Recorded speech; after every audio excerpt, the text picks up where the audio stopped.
When I was a young man, growing up in New York City, I refused to pledge allegiance to the flag.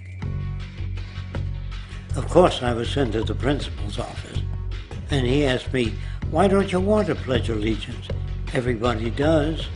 I said, "Everybody once believed the earth was flat, but that doesn't make it so." I explained that America owed everything it has to other cultures and other nations, and that I would rather pledge allegiance to the earth and everyone on it. Needless to say, it wasn't long before I left school entirely, and I set up a lab in my bedroom. There I began to learn about science and nature. I realized then that the universe is governed by laws, and that the human being, along with society itself, was not exempt from these laws. Then came the crash of 1929, which began what we now call the Great Depression.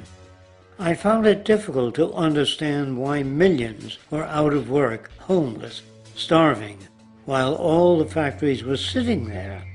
The resources were unchanged. It was then that I realized that the rules of the economic game were inherently invalid. Shortly after came World War II, where various nations took turns systematically destroying each other. I later calculated that all the destruction and wasted resources spent on that war could have easily provided for every human need on the planet. Since that time, I have watched humanity set the stage for its own extinction. I have watched as the precious finite resources are perpetually wasted and destroyed in the name of profit and free markets. I have watched the social values of society be reduced into a base artificiality of materialism and mindless consumption.